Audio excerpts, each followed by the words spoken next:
দর্শক, আপনাদের প্রত্যেককে স্বাগত বাংলা ভিশনের বিশেষ আয়োজন যে কথা বলতে চাই অনুষ্ঠানে। আপনাদের সাথে আছে আমি মাহফুজুর রহমান এবং স্টুডিওতে আজকে আলোচনার জন্য উপস্থিত আছেন প্রফেসর ডক্টর মোহাম্মদ আব্দুর রব, সাবেক চেয়ারম্যান ভূগোল ও পরিবেশ বিভাগ, ঢাকা বিশ্ববিদ্যালয়, এবং আর কিছুক্ষণের মধ্যে আমাদের সাথে যুক্ত হবেন doctor Asaduzzaman Ripon, vice chairman BNP. Sir, আপনাকে স্টুডিওতে স্বাগত। স্যার, আপনি জানেন যে আপনি তো ভূগোল এবং পরিবেশ নিয়ে দীর্ঘদিন আপনি গবেষণা করেছেন, মানে শিক্ষকতা করেছেন। আমি যদি একটু জানতে চাই যে হিল ট্র্যাক্সে সাম্প্রতিক যে ঘটনাগুলো ঘটলো, এবং আমরা দেখি প্রায় বিভিন্ন সময়ে এরকমের অশান্ত হয়ে ওঠে হিল ট্র্যাক্সটা এরকমের অশান্ত হয়ে ওঠার কারণটা কি? পার্বত্য চট্টগ্রাম, যেটা চিটাগাং হিল ট্র্যাক্স নামে পরিচিত, 3টা জেলা, রাঙ্গামাটি, খাগড়াছড়ি, বান্দরবান, বাংলাদেশের 1/10 ভূমি এবং স্থলবেষ্টিত। এটাতে যত অশান্তি, তার মূলে রয়েছে তার ভূরাজনৈতিক গুরুত্ব, তার অবস্থান। কারণ সারা বাংলাদেশের 3 দিকে ভারত, দক্ষিণে বঙ্গোপসাগর, ভারতের ব্লু ওয়াটার নেভি, কিন্তু হিল ট্র্যাক্সের সঙ্গে সংলগ্ন কিছুটা রয়েছে মিয়ানমার, এবং হিল ট্র্যাক্সের সাথে ভারতের 7 সিস্টার স্টেটস যেগুলো, সেগুলোর সংযোগ রয়েছে। ত্রিপুরা, তারপর রয়েছে মিজোরাম, আর এইদিকে মিয়ানমার দক্ষিণ পূব দিকে। এর ফলশ্রুতিতে এই জায়গাটা বর্তমানে সাউথ ইস্ট এশিয়া তথা সাউথ এশিয়ার একটা জিওপলিটিক্যাল হটস্পট। এখানের মধ্যে মঙ্গোলীয় জনসংখ্যা রয়েছে, যারা ব্রিটিশরা, কলোনিয়ালিস্টরা তাদেরকে বলতো ট্রাইবালস, আমরা বলি এথনিক মাইনরিটি বা ক্ষুদ্র নৃগোষ্ঠী। আবার তারা নিজেদেরকে বলে আদিবাসী বা অ্যাবরিজিনালস, ইন্ডিজেনাস। তো এগুলো নিয়ে বিতর্ক রয়েছে। তো এখানের মধ্যে রয়েছে ওদের যে স্বাধীনতা অথবা স্বাধিকারের ইচ্ছা, তারপর বাংলাদেশের আমাদের এখানে যে আমাদের সার্বভৌম অঞ্চলকে টিকিয়ে রাখার যে প্রচেষ্টা, আর সঙ্গে সঙ্গে নতুন যেগুলো নিওকলোনিয়ালিস্ট, নব্য উপনিবেশবাদ আমরা যাদেরকে বলি বা বুঝি, ওয়ার্ল্ড গ্লোবাল হেজিমনিজম, তাদের একটা ভূরাজনৈতিক সেখানে অভিপ্রায় রয়েছে। তো এগুলোর সম্মিলিত অবস্থায় এই জায়গায় বিভিন্ন ধরনের সংঘাত দেখা দিয়েছে।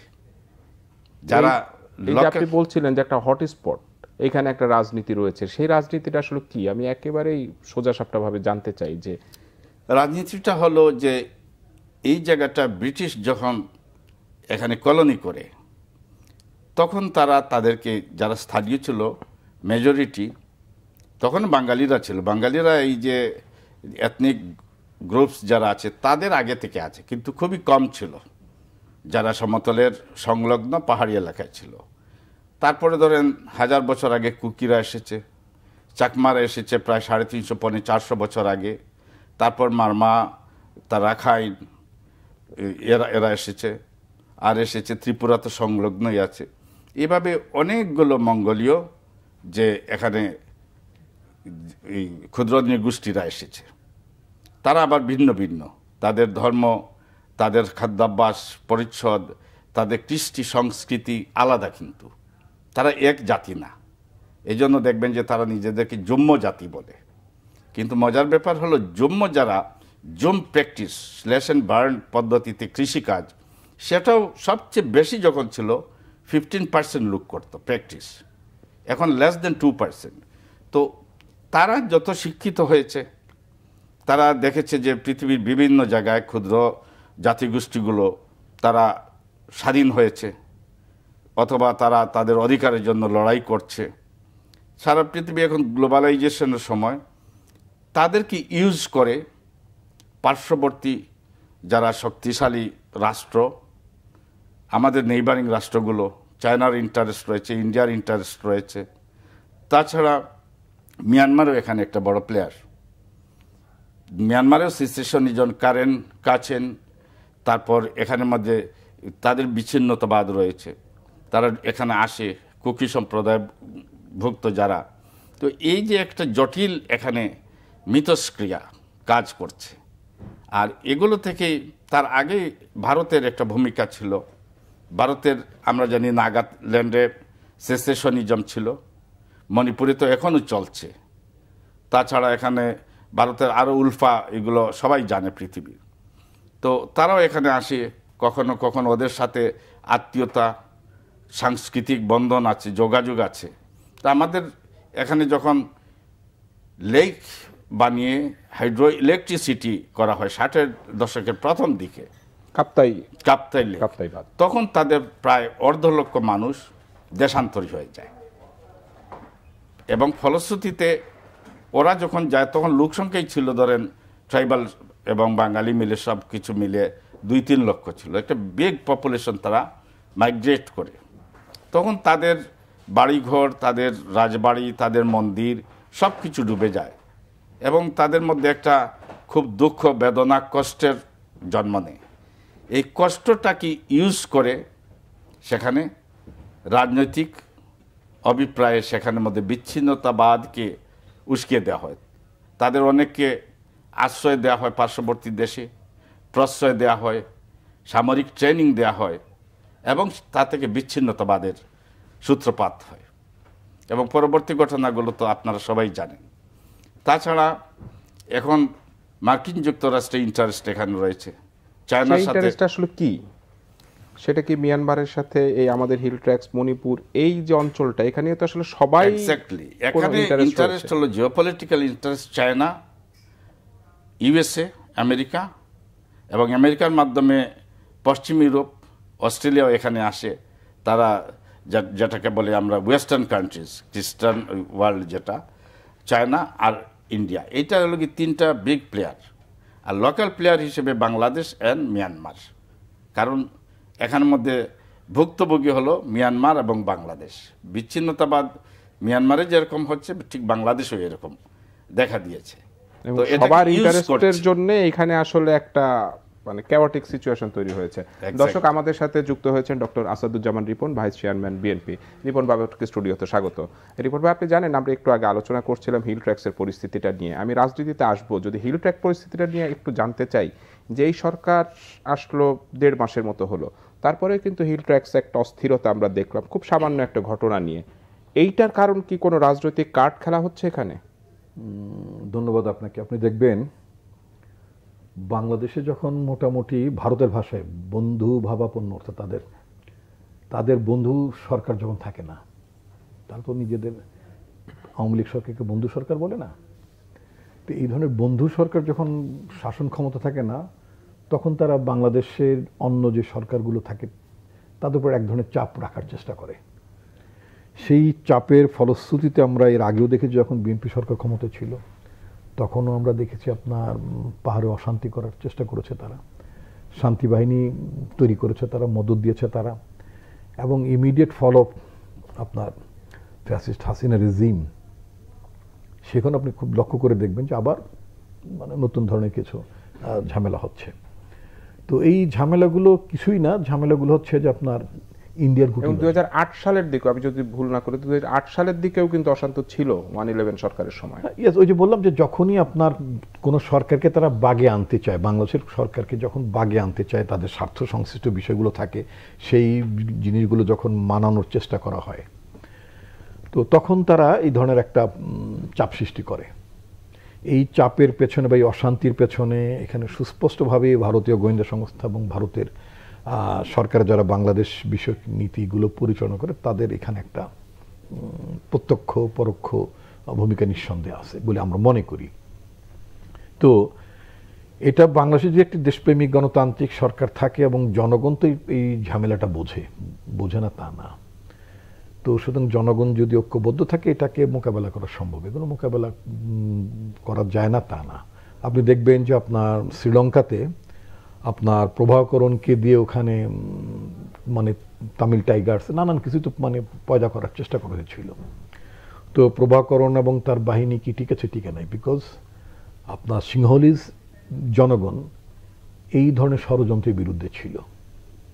তো ফাইনালি ইন্ডিয়া স্পন্সর যেই ওখানে যে আপনার এলটিটি যেটা ছিল, সেই এলটিটি কিন্তু আলটিমেটলি একেবারে রুট আউট হয়েছে। বাংলাদেশে যারা অন্য কোনো দেশের মদদে এই কাজগুলো করে থাকুক না কেন, তাদের উচিত হবে বাংলাদেশের ভূখণ্ডের মধ্যে বাংলাদেশের সভরেনিটি মেনে নিয়ে এবং প্রতিটি নাগরিক সমমর্যাদায় সম অংশীদারিত্বে তাদের বসবাস করার চিন্তা করা। কারণ আমরা তো এখানে পাহাড়ি, সমতল, বৌদ্ধ, খ্রিস্টান, হিন্দু এই বিভাজনগুলো তো আমরা ইনফ্যাক্ট আমরা রিকগনাইজ করি না, এটা আমরা বিশ্বাসও করি না। আমাদের পার্টির প্রতিষ্ঠাতা শহীদ রাষ্ট্রপতি জিয়াউর রহমান, তিনি এই যে বিভাজনগুলো, যাতে মানসিক বিভাজন, মানসিক দ্বন্দ্ব, দূরত্বগুলো যাতে না থাকে। যেমন আপনি দেখবেন ভারতের অনেক জাতিগোষ্ঠী আছে এবং ভারতের বেশ কিছু রাজ্য আছে যারা হিন্দি ভাষা কথাও বলে না। ভারতের একজন প্রধানমন্ত্রী ছিলেন দেবগৌড়া। দেবগৌড়া তো হিন্দি ভাষাও জানতেন না এবং তিনি প্রধানমন্ত্রীর দায়িত্ব গ্রহণ করার পরে তিনি হিন্দি শেখার জন্য টিউটর রেখেছিলেন। তো সেই দেশটি যদি মোটামুটি ইউনিফাইড থাকতে পারে, ভিন্ন ভিন্ন ভাষা, ভিন্ন ভিন্ন সংস্কৃতি, ভিন্ন ধর্ম, কিন্তু ভারতীয় পরিচয়ে তারা তাদের ইন্টিগ্রিটি তারা মেনটেন করেছেন। তো আমাদের একটা ছোট দেশ এবং আমাদের ছোট দেশের মধ্যে অলমোস্ট বলা যেতে পারে আমরা 92% আমরা মুসলিম, বাকি 8%-এর মধ্যে আপনার হিন্দু আছে এবং অন্যান্য ধর্মাবলম্বীরা আছে। তো অন্যান্য ধর্মাবলম্বী অথবা নৃগোষ্ঠী হোয়াটএভার যেটাই হোক না কেন, তাদের ভাষার অধিকার বলেন, ধর্ম পালনের অধিকার বলেন, প্রতিটি ক্ষেত্রেই তো আমরা সংবেদনশীল এবং প্রতিটি ক্ষেত্রেই তো আমরা অধিকাংশ মানুষই সংবেদনশীল, নিঃসন্দেহে অলমোস্ট সবাই। হ্যাঁ, সবাই মোটামুটি, আমি অধিকাংশ বলবো কেন, আমরা বলবো যে কারোর আমাদের কোনো জাতি, গোষ্ঠী, ভাষার প্রতি তো আমাদের আমাদের কোনো নাগরিকের বিদ্বেষ নেই। এরকম একটা চমৎকার পলিটি, আমি বলবো একটা চমৎকার ধরনের একটা পরিবেশ। ওইটা এই ধরনের একটি পরিবেশও যদি অন্য কোনো গোষ্ঠী যদি নিজেদেরকে খাপ খাইয়ে নিতে না পারে, নিজেদের যদি চলতে কষ্ট, আসলে এটা খুবই দুঃখজনক। আসলে হয় কি, পাহাড়ের যে নৃগোষ্ঠীগুলো আছে, যে জনগোষ্ঠীগুলো আছে, তারা কিন্তু আপনার ইকোনমিক্যালি মোস্ট অফ দেম কিন্তু খুব খুব ভালো অবস্থায় নেই, খুবই হার্ডশিপের ভিতরে তাদের এই আর্থিক অবস্থাগুলোকে এক্সপ্লয়েট করার জন্য ওখানে আপনার ভেস্টেড ইন্টারেস্টেড কোয়ার্টার, তারাই সেখানে তাদের খেলাধুলাগুলো তারা করে। সেখানে সরকারের তরফ থেকে তাদের মূল স্রোতধারার মধ্যে নিয়ে আসার জন্য ওখানে উন্নয়ন এবং অন্যান্য সকল বিষয়গুলো আপনার যুক্ত করা হচ্ছে। তবে এখানে খুব ক্ষান্ত হলে চলবে না। আমাদের এই আপনার পার্বত্য যে 3টি জেলা আছে, সেই 3টি জেলার মধ্যে যে সমস্ত নৃগোষ্ঠী বসবাস করেন, তাদেরকে শিক্ষা, স্বাস্থ্য, সমস্ত ক্ষেত্রে তাদেরকে একেবারে আমরা যেভাবে সুযোগ সুবিধাগুলো ভোগ করি, যেভাবে সেগুলো আসলে নিশ্চিত করতে হবে। সরকার এখানে কাজ করার কিছু জায়গা রয়েছে। আমি আসবো, আমি একটু স্যার আপনার কাছে জানতে চাই, আপনি একটু আগে বলছিলেন যেখানে ভারতের একটা ইন্টারেস্ট রয়েছে, আমেরিকার রয়েছে, চায়নার রয়েছে, এই ইন্টারেস্টগুলোর বাইরেও যদি আমাদের ভিতরেও তো আসলে অনেক বিতর্ক রয়েছে, যেমন তারা কি আদিবাসী না উপজাতি, এইটা নিয়েই তো দীর্ঘদিন ধরে আমরা একটা বিতর্ক করলাম। সবাই মিলে আসলে বাংলাদেশ, এরকমের একটা পরিবেশ আমরা এখনো তৈরি করতে পারলাম না কেন? এক্স্যাক্টলি, আসলে এই ক্ষুদ্র বাংলাদেশ 1,43,000 বর্গ কিলোমিটার, 56,000 বর্গ মাইল, খুবই ক্ষুদ্র, কিন্তু এখানে লোক সংখ্যা আমাদের হলো 17 কোটির উপর।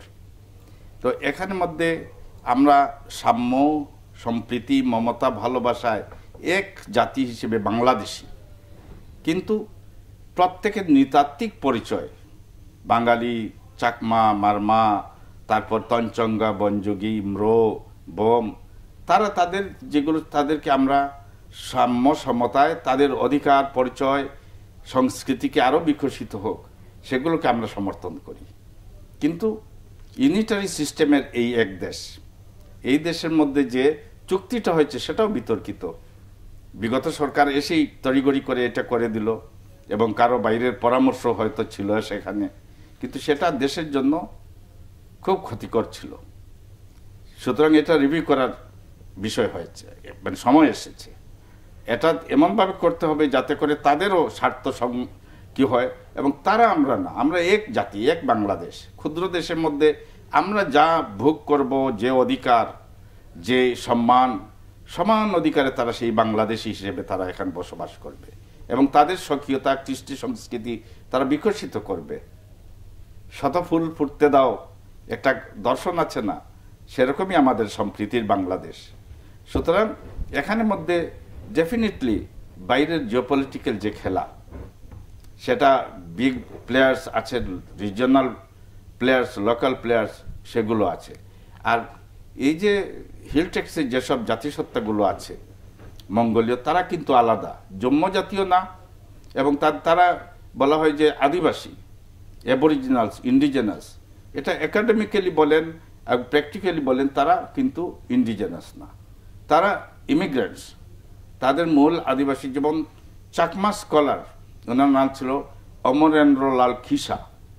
তাছাড়া ব্রিটিশ স্কলার যে লেউইন বার্নার্ড সাহেব, ওনারা যেসব থিসিস লিখে গেছেন পরিষ্কার করে বলেছেন যে এই যে ক্ষুদ্র জাতিসত্তাগুলো বিভিন্ন সময়ে, কেউ 1000 বছর আগে, 800 বছর আগে, কেউ 300 বছর আগে, তারপর 250 বছর আগে, তারা পার্শ্ববর্তী এলাকা থেকে, তিব্বত থেকে, কেউ ত্রিপুরা থেকে, কেউ আসাম এলাকা থেকে, আর চাকমারা এসেছে এই যে মেকং অববাহিকা, কম্বোডিয়া, তারপর লাওস, ভিয়েতনাম যেখানে সংযোগ, ওখানে একটা নদী আছে, বিরাট নদী, চায়না থেকে এসেছে, এটাকে বলে মেকং। সেই মেকং নদীর অববাহিকা থেকে তার পশ্চিম দিকে এসে চাকমারা বাংলাদেশে ঢুকে, তারপর উত্তর দিকে ছড়িয়ে পড়ে একদম অরুণাচল পর্যন্ত। তাইলে তো যদি কেউ আসে কোনো জনগোষ্ঠী, যেটা নন হিস্ট্রিতে, যে অ্যানথ্রোপোলজি, যারা নৃতাত্ত্বিক গোষ্ঠী নিয়ে গবেষণা, এই শাস্ত্রকে বলে অ্যানথ্রোপোলজি। তো মর্গান সাহেব বলে কি মডার্ন অ্যানথ্রোপোলজি ফাদার, তিনি বলেছেন যে কোনো নৃগোষ্ঠী যাদের ইতিহাসটা কি, যে অবস্কিউর্ড, আননোন, এবং তারা বসবাস করে আসছে অনাদিকাল থেকে, শরণাতীত কাল থেকে, তারাই aboriginals, indigenous to the truest sense of the term. কিন্তু এরা তো অনাদিকাল, এদের আমরা জানি, কারণ খোদ খিসা সাহেব, যিনি চাকমা নিজেও, অমরেন্দ্রলাল, তিনি লিখেছেন যে তারা মেকং অববাহিকা থেকে এখানে এসেছে। এটা ওরিয়েন্টাল জিওগ্রাফারে 1964 সালে একটা জার্নাল, ওখানে ওনার লেখা থিসিস। তো তারা নিজেই বলছে যে তারা ইমিগ্রেন্টস এবং এখানে সেটেল করেছে।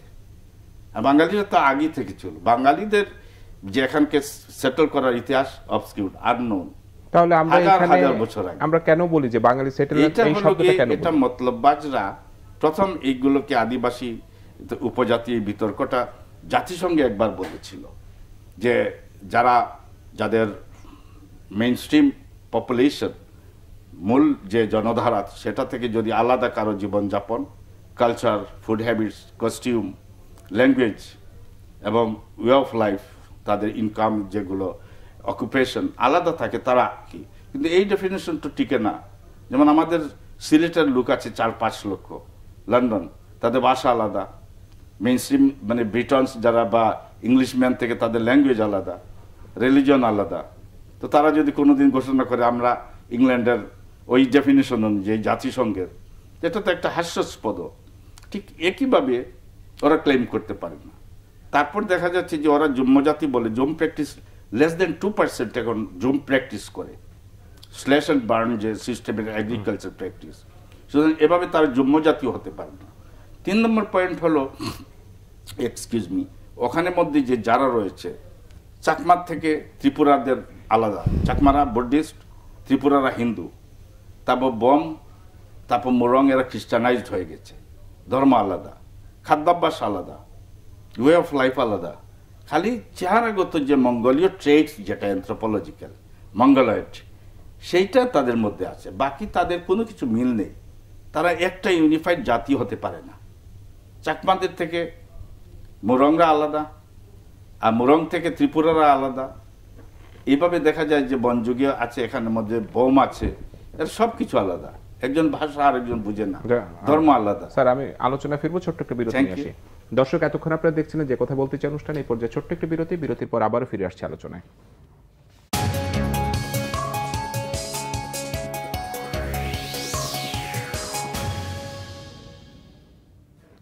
দর্শক, বিরতির পরে আপনাদেরকে আবারও স্বাগত যে কথা বলতে চাই অনুষ্ঠানে। বিরতির আগে আপনারা আলোচনা শুনছিলেন doctor Asaduzzaman Ripon, vice chairman BNP, এবং প্রফেসর ডক্টর মোহাম্মদ আব্দুর রব, সাবেক চেয়ারম্যান ভূগোল ও পরিবেশ বিভাগ, ঢাকা বিশ্ববিদ্যালয়। রিপন ভাই, আপনি জানেন যে গতকাল প্রধান উপদেষ্টা ডক্টর মোহাম্মদ ইউনূসের সাথে আমেরিকার প্রেসিডেন্টের একটা বৈঠক হয়েছে।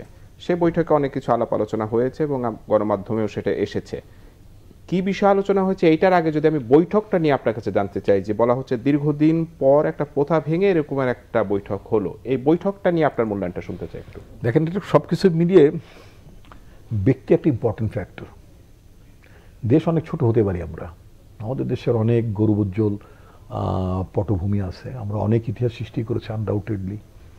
আমাদের মহান মুক্তিযুদ্ধ 1971 সাল, একটা মানে আমাদের প্রজাতন্ত্রের বয়স তো অনেক বেশি না, তাই না? তো তারপর আমাদের একটা ছাত্র গণঅভ্যুত্থান 24-এ যেমন হলো, 90 তো আমরা এরকম একটা মানে গণঅভ্যুত্থানে আমরা মানে সূচনা করতে পেরেছি। তো এইবার আমি যেভাবে জিনিসটা দেখি, যেমন মনে করেন প্রফেসর মোহাম্মদ ইউনূস, তিনি একজন নোবেল বিজয়ী।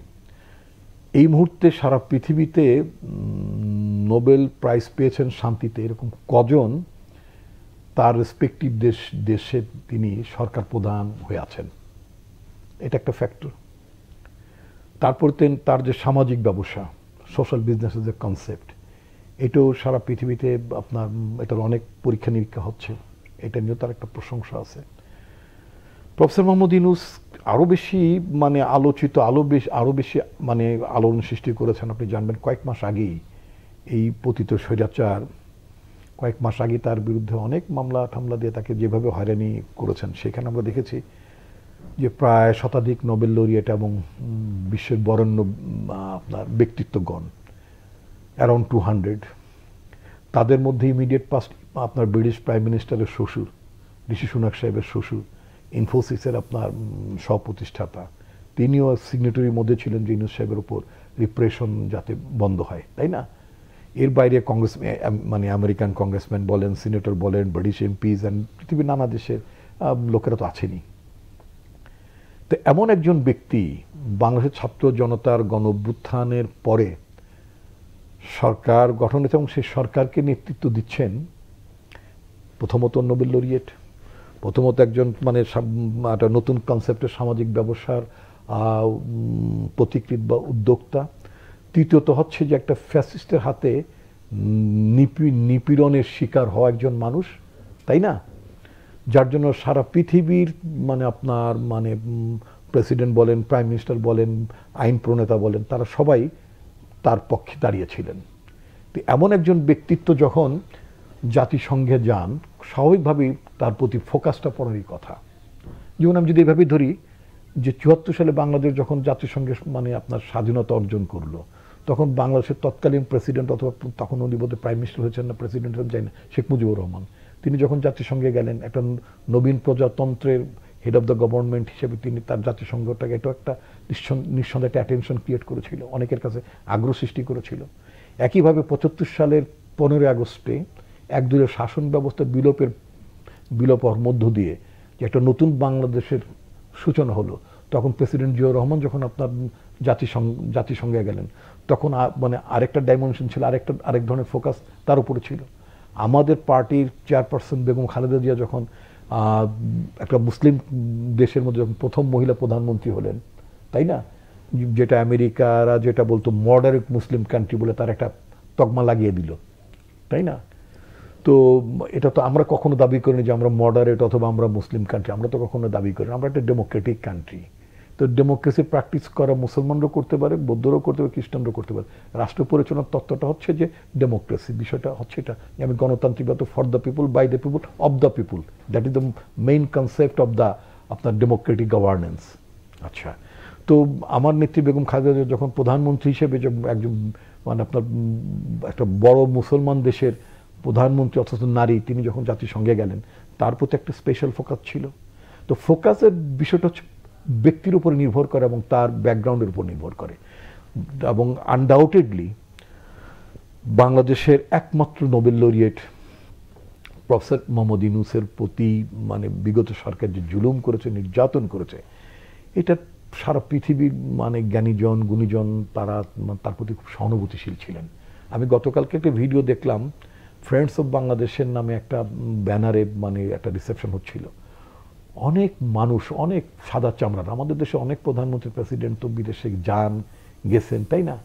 তো সাধারণত বাঙালি কমিউনিটি, আমাদের রেমিটেন্স যোদ্ধা অথবা যারা মানে কি বলে ওখানে যারা সেটেল করেছেন বাংলাদেশ অরিজিন, তারাই দেখা সাক্ষাৎ করেন।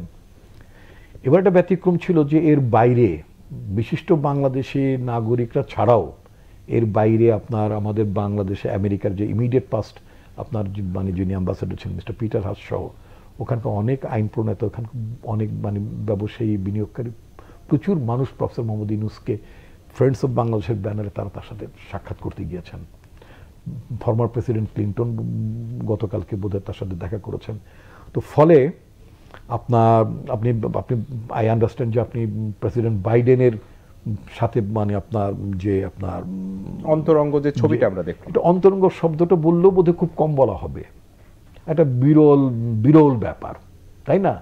মানে মানে মানে তিনি বেঁচে আছেন, তিনি সারভাইভ করেছেন, তিনি বেঁচে আছেন যাকে চুবিয়ে মারতে চেয়েছে, তাই না? এরকম একজন মানুষ, একজন নোবেল লরেটকে চুবিয়ে মারতে চেয়েছে যেই ফ্যাসিস্ট সরকার, তাকে মানে কারা প্রকোষ্ঠে রাখার, আমৃত্যু কারা প্রকোষ্ঠে রাখার যে পরিকল্পনা মানে বিগত সরকার ছিল, এমন একজন মানুষ যখন মুক্ত হয়ে একটা দেশকে নেতৃত্ব দেন অথবা একটা দেশকে নিয়ে নতুন স্বপ্ন দেখান নিজের দেশের নাগরিকদের জন্য, এবং অ্যাট দ্য সেম টাইম এই দেশের সম্ভাবনা সম্পর্কে পৃথিবীর অন্যান্য দেশের রাষ্ট্রনায়কদের মধ্যে একটা সম্ভাবনার মানে কি বলে আপনার আগ্রহ জন্মাতে পারেন, তার সাথে এই যেটা হয়েছে আমি এটাকে খুবই স্বাভাবিক মনে করি। মনে করেন সেখানে এবং সেটা তিনি আর্ন করেছেন, এবং একজন বাংলাদেশের নাগরিক হিসেবে এই দৃশ্যগুলি দেখে আমি নিঃসন্দেহে নিজেকে মানে ধন্য মনে করি, গর্বিত মনে করেন। এবং সেখানে বাংলাদেশের গণতন্ত্র সহ সকল বিষয়ে যুক্তরাষ্ট্র পূর্ণ সমর্থন দেবে বলে জানিয়েছেন। এই বিষয়ে আমি আলোচনায় ফিরব। স্যার, আপনার কাছে একটু জানতে চাই যে গতকাল ডক্টর মোহাম্মদ ইউনূস জাতিসংঘের সদর দপ্তর উচ্চ পর্যায়ের একটা বৈঠকে বলেছেন যে রোহিঙ্গা ইস্যুতে একটা আন্তর্জাতিক সম্মেলনের আয়োজন করা প্রয়োজন। রোহিঙ্গা এবং এই হিল ট্র্যাক্স, এই যে একটু আগে আপনি আলোচনা করছিলেন, এখন কি আপনি মনে করেন যে রোহিঙ্গা সমস্যার কোনো একটা সমাধানের পথ বের হবে, যেটা বিগত সরকার দীর্ঘদিন ধরে আসলে মানে ব্যর্থ হয়েছে? যদিও রোহিঙ্গা সমস্যাটা এই আমাদের বর্ডারের অ্যাডজাসেন্ট সাউথ ইস্টের রাখাইন রাজ্যের বাসিন্দা, তারা আগে আরাকান বলা হতো, তারও আগে এখানকে রোসাং রাজ্য বলা হতো। তো এরা যখন চলে আসলো, এটা খালি বাংলাদেশের সমস্যা হলো না, এটা একটা আন্তর্জাতিক সমস্যা হয়ে গেছে। আন্তর্জাতিক ইনভলভমেন্ট, ফিনান্সিয়াল সাপোর্ট দিতে হচ্ছে, রিলিফ রিহ্যাবিলিটেশনে, এগুলোতে ইন্টারন্যাশনাল জাতিসংঘ থেকে সবার মানে এখানে সারা বিশ্বের অনেক নেশনস এখানের মধ্যে ইন্টারেস্ট দেখাচ্ছে। আর এগুলোর পেছনে যে যুদ্ধ বিগ্রহ অশান্তি, সেটাও আমাদের সীমানা ছাড়িয়ে সেটা সম্পূর্ণ উপমহাদেশের বিভিন্ন দেশে এটা একটা কনসার্ন হিসেবে দেখা দিচ্ছে।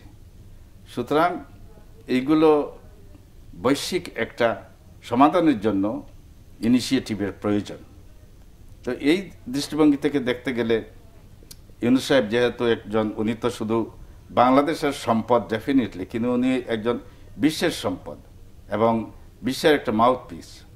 তো সুতরাং তিনি বাইডেন সাহেবের সাথে যারা এখনো পৃথিবীর নেতৃত্ব দিচ্ছে তার সাথে আলোচনা করেছে, এবং সেখানে এই বিষয়ে আলোচনা হচ্ছে। আর পৃথিবীর অনেক দেশই এখানে ইন্টারেস্ট দেখাচ্ছেন। সুতরাং ওনারা যখন উদ্যোগ নিয়েছেন, ডেফিনেটলি এটার একটা নতুন ডাইমেনশন লাভ করবে বলে আমি বিশ্বাস করি। নতুন ডাইমেনশন আসলে সমস্যার সমাধান হবে কিনা আসলে সেটা সময় বলে দেবে। রিপন ভাই, সেক্ষেত্রে একটু আপনার কাছে জানতে চাই, সেটা হলো যে এই বৈঠকে কিন্তু ইউনূস সরকারকে সব ধরনের সহযোগিতার আশ্বাস দিয়েছেন, কিন্তু রিপন ভাই আপনাদের যেই জায়গাটা আপনারা বেশ কয়েকদিন ফোকাস করছেন যে নির্বাচনের বিষয়টা, আপনারা বলছেন যে সরকারকে যৌক্তিক সময় দেবেন, তারপরে বলছেন যৌক্তিক সময়ের পরে আসলে নির্বাচন। গতকালকে সেনাপ্রধান রয়টার্সকে যে ইন্টারভিউ দিয়েছেন তাতে বলেছেন যে 18 মাসের মধ্যে একটা নির্বাচন করা সম্ভব। আপনারাও কি মনে হয় যে 18 মাসটা আপনাদের জন্য একটা স্বস্তিদায়ক, বা এই সময় আপনারা দিতে চান? ধন্যবাদ আপনাকে। আমি তার আগে ঠিক মানে কয়েক সেকেন্ড ওদের শেষ করবো। আমি প্রফেসর চৌধুরীর সাথে একমত পোষণ করছি না। চৌধুরী, আমি ডক্টর আব্দুর রব। আচ্ছা, যাই হোক, ডক্টর আব্দুর রব, ওনার সাথে আমি একমত পোষণ করছি না রিগার্ডিং আপনার রোহিঙ্গা ক্রাইসিস। সেটা হচ্ছে রোহিঙ্গা ক্রাইসিস আমেরিকান অ্যাসিস্ট্যান্স বা জাতিসংঘের অ্যাসিস্ট্যান্সের উপরই এই ক্রাইসিস রিজলভ হওয়ার কোনো স্কোপ নাই। এই ক্রাইসিসটার সাথে দুটো বড় শক্তি, আমাদের খুব নিকটবর্তী দুটো বড় দেশ, চায়না অ্যান্ড ইন্ডিয়া।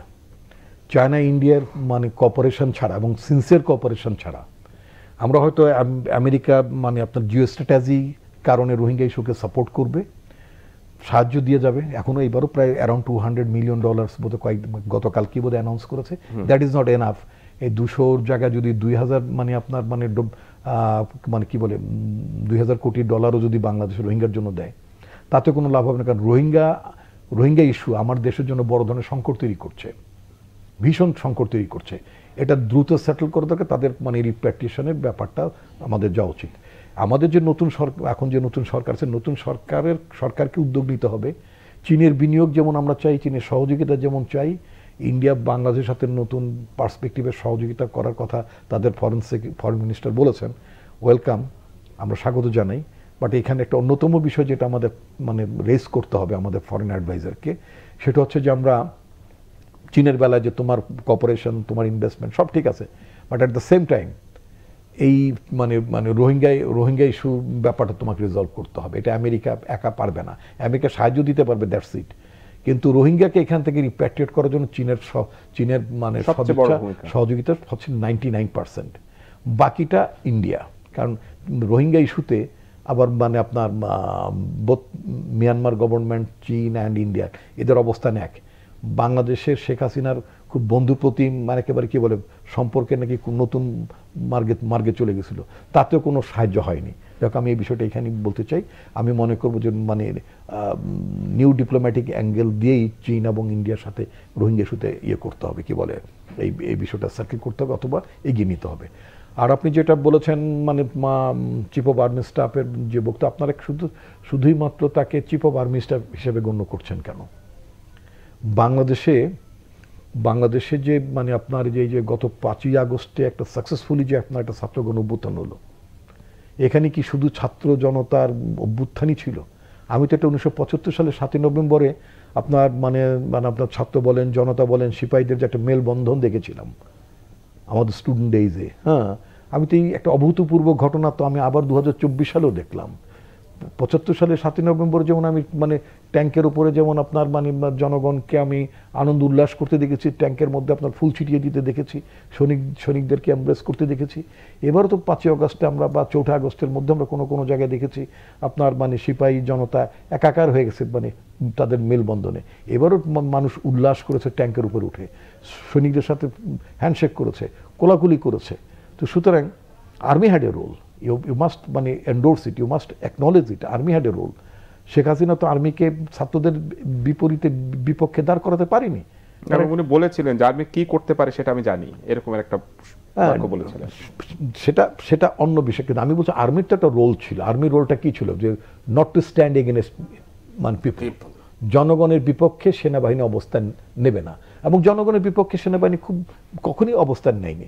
মুক্তিযুদ্ধের সময় আমাদের পার্টির প্রতিষ্ঠাতা জিয়াউর রহমান রিভোল্ট করেছেন, জনগণের পক্ষে দাঁড়িয়েছেন, এবং ওনার পাশাপাশি অন্যরা মানে রিভোল্ট করেছেন, জনগণের পাশে এসেছেন, মুক্তিযুদ্ধ মানে নেতৃত্ব দিয়েছেন, সংগঠিত করেছেন। ফলে we got the new Bangladesh, আমরা বাংলাদেশ পেয়েছি। একইভাবে আপনার মানে বাংলাদেশের রিকনস্ট্রাকশনে আবার গণতান্ত্রিক অভিযাত্রায় 75 সালের পরে গণতান্ত্রিক অভিযাত্রা, সেখানে আর্মির রোল ছিল। 90 সালে এরশাদ আর্মিকে ব্যবহার করতে চেয়েছিল মানে গণতান্ত্রিক ব্যবস্থার বিপক্ষে, জনগণের বিপক্ষে ব্যবহার করতে, দে ডিক্লাইন্ড। আপনার বিভিন্ন সময় বিভিন্ন পার্সপেক্টিভ ভিন্ন হতে পারে, কিন্তু মানে আর্মি কখনোই এই আপনার মানে স্বৈরতন্ত্রের পক্ষে এবং মানে জনগণের বিপক্ষে অবস্থান নেয়নি। এবং 2024 সালে খুব সিগনিফিক্যান্ট স্ট্যান্ড ছিল মানে আমাদের সেনাবাহিনীর, আমি অবশ্যই স্বীকার করতে চাই। সুতরাং আর্মিকে ঠিক একেবারে মানে এই সেনাবাহিনী তো মহান মুক্তিযুদ্ধের মধ্য দিয়ে মানে আপনার সৃষ্ট আপনার মানে বাহিনী, তাই না? তো সুতরাং এই আর্মিকে আপনার ঠিক আপনার ওই মানে কলোনিয়াল কান্ট্রির কনসেপ্টের মতো একটা আর্মি হিসেবে বিবেচনা করার কোনো লাভ নেই। যে না, তোমাদের কাজ শুধুই লেফট রাইট করা, তোমাদের কাজ শুধুই মাত্র মানে সভরেন্টির দিকে তাকিয়ে থাকা, তা না। এখন আজকে যে বাংলাদেশে যে নতুন উদ্ভূত পরিস্থিতি হয়েছে আপনার মানে মনমরা বাহিনী, মানে আমি পুলিশের কথা বলছি, পুলিশ তো ডিসফাংশনাল হয়ে গেছে, তাই না? ঘুষ ঠুস খেতে পারেন, অনেকে কাজকর্ম করেন, হাত পা ছেড়ে দিচ্ছে, রাস্তাঘাটে যানজট ইত্যাদি ইত্যাদি, নাকি? তো এইভাবে তো একটা পুলিশ চলতে পারে না, to tell you very frankly. তো এখন আমার আর্মির ক্রেডিবিলিটি আছে বলে তো আর্মি এখন আপনার কি বলে ল অ্যান্ড অর্ডার কন্ট্রোল করার জন্য আর্মি নেমেছে। ইলেকশন করতে আপনি একটা খেয়াল, আমাদের অনেক সময় কথায় আমরা অনেক সময় মানে আমাদের অনেক লোকজন আছেন তারা কথায় মানে আর্মি কেন মানে কি বলে মানে পাবলিক ফাংশনে, অর্থাৎ এইখানে কেন নামলো, কেন প্রজ্ঞাপন জারি হলো, আর্মি কেন নামাতে হলো? বাইরে আর্মি কি নতুন নামছে নাকি? কখনো ক্ষমতা দিয়ে নামেছেন, কখনো আর্মিকে নামানো নামে ব্যবহার করেছেন। যেমন আমি যদি বলি 14 সালে আপনার মানে বা আপনার general Iqbal Karim Bhuiyan probably at that time, no sorry হ্যাঁ 18 সালে Iqbal Karim Bhuiyan probably army chief ছিলেন নাকি না? 14 সালে ছিলেন, রাইট। 14 সালে কি আর্মি ডিপ্লয়মেন্ট হয়নি ইলেকশন আগে? হয়েছে। এবং তো সেখানে আর্মি কি ছিল? আর্মি রাস্তাতে টহল দিয়েছে, আর ভেতরে চুরি চামারি, সিলসাপ্পর, যা কিছু মারা, লুটপাট করা, সব কিছু করেছে। কিন্তু বাইরে দেয়া শেখ হাসিনা সরকার কি করতো? আপনার আর্মিদের টহল দেখাতো। কথাটা খেয়াল করবেন। 18 সালে আবার সময় একেবারে শেষ, 1 মিনিটে বলেন যে নির্বাচন ইস্যু নিয়ে। না, নির্বাচন আপনার প্রথম তো হচ্ছে যে এই পরিবর্তনের মধ্যে আমরা একটা সংস্কার চাই। সংস্কারের যে প্রত্যাশা, এটা কিন্তু সব রাজনৈতিক দল, সাধারণ মানুষ, জনগণ সবার একটা প্রত্যাশা আছে। এখন এই সংস্কারটা তো এখন শুরু হয়নি। অক্টোবর 1 তারিখ থেকে আপনার মানে এটা শুরু হবে। এটা আরো আগে করতে পারলে হয়তো আরো একটু ভালো হতো, আরো 1 মাস এগিয়ে যেতে পারতাম। সংস্কারটা মানে যত দ্রুত সম্ভব একটা ক্রেডিবল ইলেকশন করার মতো টোটাল এনভায়রনমেন্টটা আপনার মোটামুটি এনশিওর করতে পারলে, সেটা যদি 1 বছরের মধ্যে করা সম্ভব, যদি আমরা যদি মনে করি 1 বছরের মধ্যে আমরা একটা ক্রেডিবল ইলেকশন করার মতো জায়গায় গিয়েছি, এবং ওই নির্বাচনের মধ্য দিয়ে যে সরকারটি আসবে, সেই সরকারটি যাতে জনগণের কাছে জবাবদিহি করে, সেই সরকারটা যাতে আপনার ট্রান্সপ্যারেন্ট বিহেভ করে, সেই সরকারটি আওয়ামী লীগ সরকার যা যা করেছে সেই ধরনের কাজগুলো রিপিট করবে না, অর্থাৎ জনগণের কাছে দায়বদ্ধ থাকবে, এবং ভালো লোকজন মনোনীত হবে পার্লামেন্টে, ভালো লোকজনের সরকার হবে। কারণ it's a concept of political governance. তো উইদাউট হ্যাভিং পলিটিক্যাল গভর্নেন্স আপনি মানে সুশাসন মানে ডেলিভারি দিতে পারবেন না। তাহলে গুড গভর্নেন্সের জন্য তো আপনার গুড পলিটিক্স লাগবে, গুড পলিটিক্সের জন্য গুড পলিটিশিয়ান লাগবে, গুড পলিটিশিয়ানের সাথে আপনার গুড পার্লামেন্টারিয়ান লাগবে, গুড পার্লামেন্টের সাথে আপনার গুড মিনিস্টার্স লাগবে। সব মিলে একটা ভালো পরিবেশ তৈরি হোক, রাজনৈতিক কালচারের পরিবর্তনে, তারপর একটা নির্বাচন। এবং সময় একেবারেই শেষ। ধন্যবাদ দুজনকে ধন্যবাদ। দর্শক, এতক্ষণ আপনি দেখছিলেন যে কথা বলতে চাই অনুষ্ঠান। আজকের মতো এখানেই বিদায় নিচ্ছি। সবাইকে ধন্যবাদ।